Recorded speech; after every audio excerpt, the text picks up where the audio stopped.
L'invité du vendredi avec Sylvie. Et nous avons le plaisir aujourd'hui d'accueillir Estelle Amar, responsable de l'agence juive région PACA, pour parler de Massa France et plus précisément du grand salon Massa qui aura lieu le 26 janvier prochain à Marseille. Alors que ce soit à travers des stages, des formations, du bénévolat ou même des études, Massa ouvre une porte sur l'avenir tout en renforçant les liens entre les jeunes et Israël. Et nous allons découvrir ensemble les nombreuses opportunités offertes par Massa, ce qui sera proposé aussi lors de ce salon et pourquoi c'est une chance à ne pas manquer. Alors sans plus attendre, bienvenue Estelle Amar. Bonjour. Comment ça va Estelle ? Ça va bien. Estelle, c'est quand même notre 3e interview ensemble. Tout à fait. Je pense que bientôt je vais vous proposer de devenir chroniqueuse dans l'émission. Avec plaisir. Ça pourrait être très sympa en tout cas. Avec plaisir. Merci d'être avec nous. Alors, vous êtes ici présente au nom de l'agence juive qui aide toujours à promouvoir des événements comme le salon Massa entre autres, et pas uniquement que pour l'Alia, mais ça aide. Alors expliquez-nous d'abord quel est l'objectif principal de ce programme Massa. Alors, le programme Massa, c'est une première expérience en Israël. C'est mettre un premier pied en Israël. C'est important pour nous d'aider les jeunes à découvrir Israël. Et du coup, Massa, c'est vraiment la première expérience en Israël en tant que touriste, avant de faire l'Alia, pour découvrir, pour entendre, voir, connaître, toucher les cultures. Et du coup, Massa, c'est vraiment le voyage à faire. Alors, quel type de programmes sont proposés aux participants ? Est-ce qu'il y a des thématiques spécifiques comme la high-tech, l'innovation ? Oui, tout à fait. En fait, quand on finit et qu'on est post-bac, on a des envies. On a envie soit de découvrir le pays, soit d'apprendre l'hébreu, soit de faire des études en Israël. Et donc, du coup, Massa propose plus de 200 programmes, en fait, qui permettent de découvrir Israël, d'apprendre la langue, d'avancer, on va dire, dans son projet de vie, mais de façon différente, totalement différente, avec d'autres cultures en Israël. Est-ce qu'il y a des critères d'éligibilité pour participer à ce programme ? Oui, tout à fait. Il faut avoir 18 ans. C'est jusqu'à 32 ans, on va dire, maximum. Mais après, voilà, ça dépend le programme qu'on fait. Il peut y avoir des séminaires, il peut y avoir des yeshivot. Donc, ça dépend le programme recherché en Israël. Et toutes les études possibles, les prépas en Israël sont possibles dans les universités.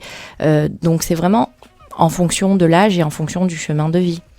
Comment se déroule concrètement un programme Massa ? Est-ce que vous pouvez nous expliquer comment cela fonctionne une fois qu'on arrive là-bas, en Israël ? On a directement un stage ? Comment ça se passe au niveau du logement ? Alors, ça dépend le programme choisi. C'est-à-dire que si on part pour un stage en Israël après avoir fait des études, on a un programme entre 8 et 10 mois. On arrive, on a un logement effectivement. On a un ulpan intensif parce que le but, effectivement, c'est d'apprendre l'hébreu et d'utiliser la langue. Alors, c'est toujours bien d'avoir un petit peu l'anglais parce que quand on ne sait pas parler l'hébreu, il faut avoir un moyen de communication. Et on a une possibilité, effectivement, d'être recruté par la suite. Donc le stage en Israël, c'est vraiment une première découverte qui permet par la suite après de développer son CV en Israël et ses possibilités. Il y a déjà eu des cas comme ça justement où quelqu'un se dit je vais faire un stage grâce au programme Massa et finalement se retrouve en Israël. Complètement. C'est incroyable. Il y a énormément de jeunes qui font une première expérience en Israël et qui par la suite décident, même s'ils rentrent pour faire des études, par la suite décident de retourner en Israël parce que voilà, l'expérience a été bonne et les témoignages sont que des bons témoignages, des bons retours au sein de la communauté. Donc il n'y a pas de doute sur ça. Et pour ceux qui ne parlent pas la langue, justement, vous avez dit, parler l'anglais c'est bien, mais si on ne parle pas du tout ni l'anglais ni l'hébreu, est-ce qu'il y a des entreprises françaises qui recrutent ? Alors, oui. Comment ça se passe ? Ou alors il faut apprendre sur le tas, quoi ? Oui, il y a des sociétés françaises, mais ça réduit les possibilités. Alors il y a des sociétés qui recrutent, mais après le but c'est vraiment d'apprendre l'hébreu et de s'adapter. On sait qu'en Israël il y a quand même une très grosse possibilité en high-tech avec la Silicon Valley, et du coup on a besoin de personnes qui sont un petit peu dynamiques à apprendre quand même la langue du pays. Donc l'immersion, c'est quand même le plus important. C'est ça aussi que l'agence juive explique au quotidien avec un super travail que vous faites, Estelle et toute votre équipe. Alors on va parler bien sûr de cet événement. C'est aussi la raison pour laquelle vous êtes avec nous aujourd'hui sur Radio JM. Tout à fait. Le salon Massa, le 26 janvier. Pourquoi c'est important de s'y rendre ? C'est un moment, deux fois par an, on a le salon Massa, donc c'est un moment incontournable où il faut absolument être. C'est un salon de l'étudiant, donc on va retrouver autant des programmes pour les post-bac que pour les lycéens qui veulent finir leurs études avant le bac en Israël. Donc ça aussi c'est très important parce qu'il y a beaucoup de jeunes aujourd'hui qui voudraient aller étudier en Israël et passer leur bac en Israël, déjà être en Israël. On a surtout les représentants de toutes les universités qui seront là. Donc il y a vraiment toutes les possibilités sur place et les opportunités pour pouvoir définir un avenir et tracer son avenir, que ce soit en Israël ou pas, mais en tout cas avoir une première expérience en Israël. Est-ce que vous pouvez nous parler de ces stands qui seront présents ce jour-là, le 26 janvier ? Oui, comme je l'ai dit juste avant, en fait, vous avez le plus important. Le plus important, c'est le ministère de l'étudiant qui va vous diriger, qui va vous expliquer quelles sont les études qui sont prises en charge. Vous avez toutes les préparations, donc toutes les prépas dans les universités. Il y a aussi l'armée qui sera présent pour pouvoir bien indiquer quelles sont les démarches par la suite si les personnes veulent après s'engager, s'enrôler, parce qu'il y a aussi des prépas armés. Ah oui, on n'y pense pas forcément quand on est jeune. Voilà, donc ça c'est important. Et comme j'ai dit, aussi tous les programmes religieux, yeshivot, séminaires.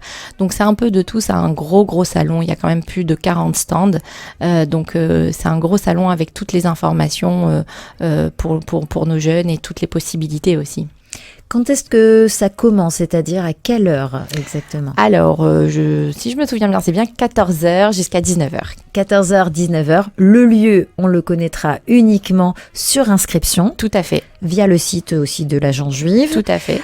Par Massa aussi, on peut, j'imagine. Sur le site internet de Massa. Et puis, vous avez sur le flyer aussi le QR code que vous pouvez scanner et sur lequel vous pouvez vous inscrire.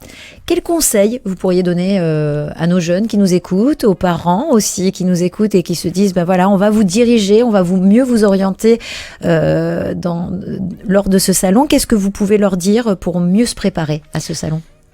Pour mieux se préparer, il faut tout simplement déjà aller surfer sur le site, regarder quels sont les programmes qui nous intéressent. Qu'est-ce qu'on peut faire ? Quelle est l'expérience que je veux avoir ? Est-ce que je veux partir 6 mois en immersion pour apprendre l'hébreu, faire de la découverte, des excursions ? Est-ce que j'ai envie d'aller étudier, faire une première année de prépa ? Est-ce que j'ai envie de me mettre en off et tout simplement faire un stage de 2-3 mois parce que c'est possible, même avant d'avoir fait des études, comme par exemple le programme Stagiairim.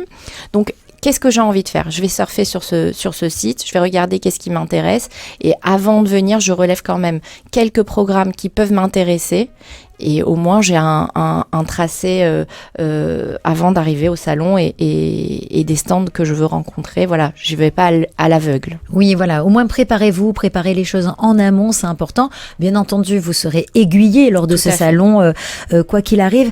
Alors, un dernier mot, Estelle, pour expliquer encore une fois l'importance de venir à ce salon. Le salon Massa, c'est important parce que vous allez trouver sur place en fait des opportunités, des possibilités.